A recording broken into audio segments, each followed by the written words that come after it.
Yo, what's up? I'm Coach Morris. You're now listening to the Line for Line Podcast Network. Tune in. I'm in love with the grind. I'm in love with the culture. Do this for the fam. Do this for Kenosha. You know I got you, Kenosha. If you got the vision, then come a little closer. Let's get it together. Life aligned with the soldiers. I'm in love with the grind. I'm in love with the culture. Do this for the fam. Do this for Kenosha. Yeah, if you got the vision, then come a little closer. Let's go. Yeah, let's get it together. Life aligned with the soldiers. You know I gotta talk to him. Yeah, let's put it together. All right, you're now tuning in to another episode, Post-Game with Coach Morris. I got my main man with me, D-Book, in the building. What's going on? Holla at him, D-Book. How you feeling, Man, we back on Line for Line, podcast network, feeling good. Got some state tournament hopefuls in the works, I'm feeling really, really good right now. How you feeling? Hey, man, I can't complain. Like I said, Line for Line Podcast Network, one of the most amazing networks in the land. Yes, sir. By far.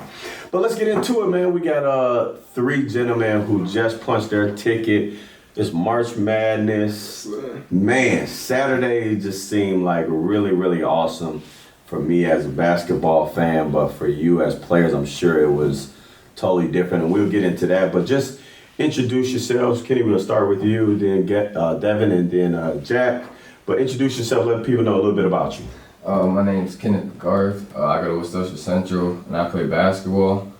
And that's pretty much it. I'm Devin Griffin. I go to Westosha Central. I'm a senior, and I'm a guard on the basketball team. My name is Jack Rose. I go to Westosha Central as well. I'm a shooting guard. I play basketball, volleyball, and I'm about to play baseball. Hey, let's go. Multi-sport. Let's go. So I don't think this is a podcast unless we kick it off with a little jokey joke. But here at this table, who gives whose buckets at practice? I gotta know. I gotta know. There's battles. There's definitely battles every day. We always go at each other. Once we get on the court, it ain't no friends. Yeah, we all go at each other. So I mean, so you shake your head right away. I can say I win the most. Oh, yeah, that's what I like. We like seeing it in here. So speaking of practice, how intense do your practices get? I mean, you guys obviously have a really good record. And I would assume in practices, as you guys already said, that, real competitive. So how intense does it get? Jack, start with you. Yeah, it gets pretty intense. All three of us want to win. So when we're doing drills 5-on-5, we do like this 5-on-5. Rebound. It's like a rebounding drill. If you go for 5 minutes, you get 2.5 minutes on each side of the ball. There's subs in it, but like every offensive rebound is 3 points, things like that, just like the little things. So we don't want to lose that because punishment's about to come. So we're going hard, we're talking our talk, and we're just out there trying to get buckets. Nice. Devin, what about from you? I mean, you're a point guard, so you obviously see the game different than these two. So what is it like for you and your perspective?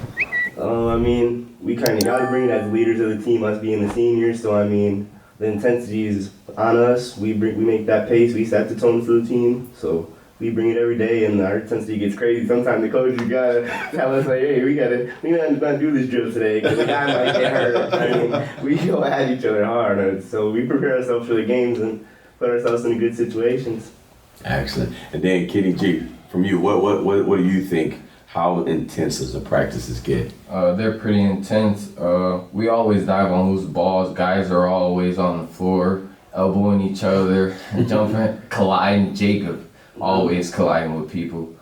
Just getting after it, and that's it. Yeah. D-Book? Man, I think you guys have a lot of great camaraderie going on out there as well, too. I went to your guys' playoffs game against Devon, and just the atmosphere was insane. So you guys all locked in, ensuring one another that you got each other's back. What's a little bit of the wordplay that you guys are telling each other while you're out there on the court to assure the person that you got their back and you're going to step up big? It starts off the court. We're brothers off the court, and it leads onto the court. So that's where it comes from. Yeah, that sets the base for it. Off the court chemistry kind of just carries over, just knowing, we ain't going to give up on each other. If one of us having a bad game, we got to pick them up, keep each other up, because it goes a long way mentally too, the confidence part of the game. So, just being there for each other, knowing we got each other's back. We always say we're a family. Nobody loses the game alone. Yes, sir. Everybody together is one. We over me kind of. Yeah, you know, on the court, I mean, we're on each other. It's not always good talk. We see some, if they're doing something that they could get better at, you know, we're on them just to get each other better. But we're family. So on and off the court, you know, we know how to work together and just benefit each other. Yes, sir. Now, one more question before I steal the show from Coach over here, you know what I'm saying? But just tell us a little bit about how much went into getting to where you guys are now, getting ready to play in the state tournament on that grand stage. Yeah, you know, it started 3 years ago. Kenny transferred over after his freshman year at Bradford. Devin's been here since freshman year, but we were all starters sophomore year on varsity. So just the last couple of years we've lost regionals. Sophomore year being Elkhorn and then junior year being Burlington. So just like that mentality of just not wanting to go home now. It's like any game could be our last. So I mean, we're not trying to go home. So. Yeah, I mean, in the past few years, like, we felt were disappointments to us in the playoffs, so we're just thinking of it. We're holding them with us, though. We're holding that grudge, though. We're saying we're not going home, we're not going out like that this year. It's all of our senior year, so we said we can't lose in regionals this year. And when we got down this offseason, we're saying we're not going home. I mean, we got to pick it up. This could be our last game, so we got to pick it up and get it going. Just learning from the last 2 years, just focusing on the things that we can change from the games that we lost, which was our defense, and that's what we're focusing on. So I think that's going to change it. Wow. So I got individual questions for each one of you guys.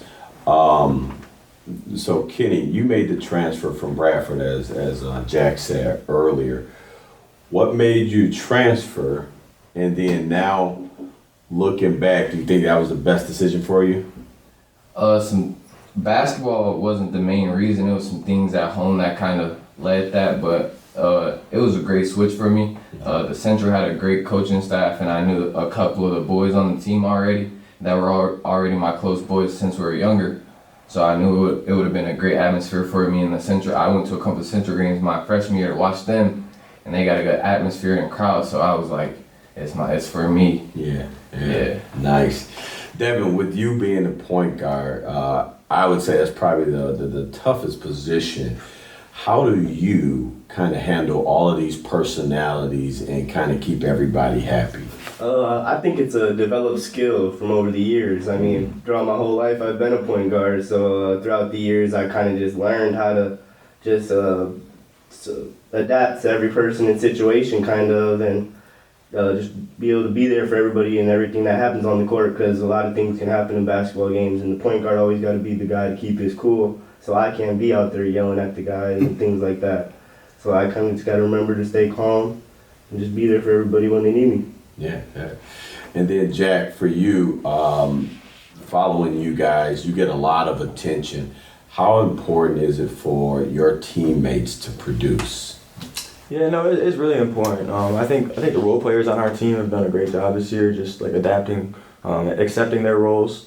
But I mean, going into this, it's just all about playing as a team. So like, if I'm getting the attention, I mean, that don't matter to me. It's just about next game. We'll take it day by day. From here on out, it's game by game. So just making sure we're all on the same page together, like as a team. I mean, we've kind of grown pretty close together over these last few years. We stuck by each other, and we're just growing with each other. So. Yes, sir. All right, so a little bit of basketball, deeper, like game situations, comes down to the last shot to win the game. Who takes the shot? I'm taking it. Yeah. Already got one. Okay. I got one too. If I'm being honest with you, in the game-winning situation, it comes down to the matchups and in that game who's hot, because we have a lot of guys on the team who could potentially hit a shot for us. So I feel like it all comes down to the situation, who's hot that game, who got the matchup for us. A lot of times I'll be used as a decoy sometimes. A lot of teams think that I'm gonna get that last shot. Yeah. So even the game winner I did hit, it really wasn't even supposed to be for me. I just happened to be open. So like just matchups like Dev said. I mean, we're gonna drop and play whoever's open. We trust all our teammates. So I mean, if they're open, go ahead, shoot it. Everybody can knock down a shot. Yeah. So yeah. So I think my question would be more so for you, but for them at the same time. As a former player, stellar player, I might add, and now as a current coach, what would be that piece of advice that you would want to embed in these young men as they get ready to play one of the biggest games of their career? I would say just, savor every moment, take it all in. Obviously, from this week through Saturday, just take it all in. Thursday, you may drive down, probably practice at Edgewood or one of the schools in that area. They may give you some floor time at Madison. That's what they did for us. I think give you about 45 minutes and then you go practice somewhere else. But just take it all in, from the brighter lights, obviously the big arena. And don't do anything that you guys haven't been doing all season. Just, stay with whatever's been working for you guys. And then, win it. We haven't had a team in this area specifically, more so I guess in the city, that has won a state title. I think Wilmot has won a state title. I'm not sure, maybe Lake Geneva. I don't know. I don't know about any of our conference schools if they've won one or not. Yeah, so. But it would be really nice for Kenosha County as a whole if one of us, or obviously you guys more so, currently, if you guys won a state title. I mean, that would just be big, not just for Westosha Central, it would just be big for the entire county because we're a small market city, teams, players, and so on, and I think that just brings light to all the work you guys put in as well as other players. I'm sorry. Another question for you guys. What do you guys think when you see like videographers out there, when you're getting ready to go viral almost, with Instagram Reels being more prevalent, these highlights out there, what is it that you guys see when you see the video man popping up? I think it's crazy. Yeah. Like my coach tells us all the time how back in the day when he played that there was no film and like videos and stuff. And I was thinking like, imagine playing without film and videos. Yeah. Like it would be hard. Take place and all that. Like, it would just be different. It would be weird. Yeah. What's going through your mind when you see Yeah, people popping up? I think when like a couple years ago, like all the film crews first started popping up, it was pretty cool. But like now, I think we're all pretty used to it. All our coaches say like, don't go play for the camera, just go play your game. So I mean, it's cool and all, but we don't get distracted by it. I honestly don't even notice them during the game. I don't even usually see them till after the game. I'm not looking at all, not paying attention to none of that. So I mean, I'm more locked into the game than the videographers and all that. It's cool and all. We do appreciate it. Yeah, for sure. So obviously, there's a lot of kids. Maybe even high school kids that are probably looking up to you guys. In March, you get down to this weekend where there's only a couple teams playing in the entire state. Kenny, starting with you, what does that actually mean to you, or have you kind of like grasped all of that there's only a couple teams left playing in the entire state? So what does that mean to you? It's a blessing. First, I would thank God because I wouldn't be able to do it without Him. But it's crazy. Lost for words. Yeah. We've been on cloud nine all weekend. I mean, it's a good feeling, especially losing in regionals the past 2 years and finally getting there with our group that we've kind of had for the past 2-3 years, a couple core guys and all that. So we're just really happy about that. I mean, it's nice though. I can kind of see the community giving us love already. We went to the Sandlots after the game Saturday, and they're giving us announcements and putting things up on their board on the highway out there. Oh, wow. So I mean, it's just cool. And then all the little kids and stuff. Oh, you guys are Central. Da da da da. You guys are Central. You guys won the state. Yeah. So I mean, just little things like that. It's all cool, and I'm just trying to take it all in and enjoy it now. Yeah, I mean, 4 teams left for D2. I mean, it just shows everything we've worked for the past couple of years. I think the past couple of years, a lot of people doubted us. Yeah. A lot of people don't know who or where Westosha Central is. Yeah. So it's kind of just the time to now show everyone what we can do. Right. And just kind of put ourselves on the map. Excellent. That was the first time I ever thought about that actually. Yeah. Oh, wow. Yeah. It's huge. I mean, 4 teams left in the state that are playing basketball for the gold ball, and you guys are one of them. We're one of the big 5 cities in the state of Wisconsin, so automatically people think that every single year we should have someone going to the state tournament. That's not always the case, and now you guys get a chance. Westosha actually was in the state tournament when? So last time, 2018. 2018. Who played on that team? Anybody specific? Jace, Zachary, Adam Simmons, Dylan Anderson, Joey McLeod. Okay. A lot of those guys. Jack. Yeah. I So don't know. You weren't on that one. That was you, right? yeah. So Jaden Zachary obviously playing at the next level. For those you guys don't know, my man Jay-Z playing at Boston College, an ACC player coming from Kenosha County. I mean, what does that mean to you guys, and what are your hopes for playing at the next level? Yeah, you know, Jay-Z is the type of guy, I mean, he took the prep route and then he even took the JUCO route. So he didn't have what he wanted. He knew what he was capable of. Mm-hmm. So he took that route and he hasn't stopped working since. But I've learned a ton from Jay-Z my freshman year playing with him. He just kind of taught me a lot about the game and just a lot about life itself, and definitely appreciate it. But I mean, he's going to be good. He's going to keep working. He's going to keep getting better, and he's going to show why he belongs in the ACC. Wow. ACC player coming from the school that you're playing for now. Obviously, you made it to the state tournament. What does that mean for you and the hopes of playing at the next level? I mean, it just kind of shows he took an unorthodox route and still made a way for himself. He bet on himself. I think that just goes to show you right there that, I mean, when you put in the work, good things come out for you. So that in itself right there, that's just a prime example for all of us, kind of it sets a standard for the guys, not even at just our age, but the lower levels. They see that, they think that's the new standard. They work for that, grind for that every day. Mm-hmm. ACC guard at your school, which will be your alma mater come June. What does that mean to you, and what are the hopes for you to play at the next level? Honestly, I think it's crazy that he's playing in the ACC and that he went to my school and that I watched him play. But he a good dude and he a wonderful basketball player. Yeah. DB? On it too I much. think I only have one more question for these young men, but once it's all said and done, once you leave Westosha Central, what is the mark that you would like to leave behind and be remembered for?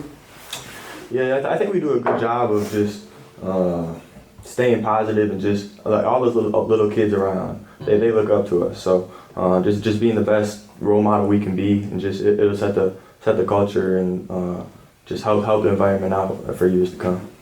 Like you said, just kind of carrying it on for the younger generation, or carrying it on for the older generations. You know, we got all these little kids at school looking up to us right now. We're the seniors, so I mean, junior, sophomore, freshmen, all looking up to us, kind of trying to figure out their ways right behind us. Yeah. So I mean, just showing everybody the right things to do, being role models, and leaving a good legacy. Yes, sir.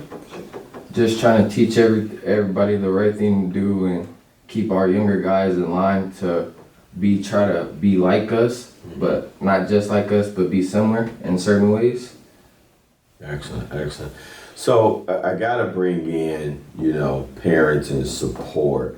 I guess who's one of your guys' biggest positive influence when it comes to basketball? Because I know you guys have a great support system out there. So who's one of your biggest influences and support system? My little sister Kira, she always at every game. She always go shake her before every game, and we always just talk.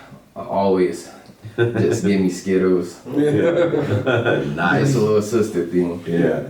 I would just say my whole family. I got family members at every game, different family members. I can't even say an exact couple because I mean different people popping up at every game and things like that. So I mean just my whole support system as a whole. Just looking at my whole high school career for me every game. Yeah. Just look over, I got a whole section for me in the crowd. So just appreciate that. Same thing as Dev. I mean, my whole family, they show out every game. My grandma and grandpa, they live in Fond du Lac, but he's down for every game and whatever. He loves watching me play, and I would say when it comes to basketball and like the recruiting process and all that stuff, it would be my AU coach D-Rob. I mean, he's put my name out there so much and has helped me when it comes to playing at the next level. Nice. Any last things you guys would say to give to the younger players as far as how do you get to this point where you're winning multiple basketball games in a season and then now going to the state tournament? Anything you give to those younger players? Just keep working, work on your body, because a lot of people don't see it, but a lot of guys bump you here and there and you go flying, and it shows that your body matters in basketball. I would say take your lumps. A lot of teams, basketball seasons are usually long. I mean, there's a lot of ups and downs. So when the downtime do come, you just gotta keep your head up, fix those little things at practice, like we do a lot, and keep moving. I would say just keep working, stay in the gym. I mean, there's so many people out there. You just want to work your hardest. You don't know how hard other people are working, but if you're working your hardest, it's going to benefit you. But I would also say work on your offhand, because a lot of people don't understand. If you have your dominant hand, your right hand, like, if that's all you can dribble with, shoot with, you're going to have a tough time. I mean, you're going to be on the left side finishing right hand. That's not going to work. So just making sure your non-dominant hand is almost as strong as your dominant hand. Yeah, I would say be the best you and don't compare yourself to nobody else. Yeah. So I gotta say this, the county versus the city of Kenosha, this gotta make you guys feel pretty darn good to be going to the state tournament and no one from the city is going. Oh, no, it ain't like It ain't that. like that. Them all my boys that are on schools. I was hoping to see a couple of them there, but it is what it is. We seen Racine Case there. Them still our boys too. Yeah, for sure. Support You know, them. nothing like that against the Kenosha schools for sure. They all had solid seasons. I mean, I think some of them had young teams as well. So I mean, a few of them programs have bright futures, and I think they'll have good teams within the future Got a next lot couple of good years. players too. There's a lot of good guys coming up at them schools. So I mean, they might not have had that good of a year this year or the year they were hoping for this year, but they could be on the lookout. Excellent. Any lasting words to close out this episode? Thank you for having us. Yeah, Appreciate thank it. you guys. Thank you. That being said, we wrapped up an amazing episode of Line for Line Podcast Network. Post-game with Coach Morris. Let's go. We not done. You calling or you listening, tune in every week. Line for line. Oh yeah, I'm going line for line.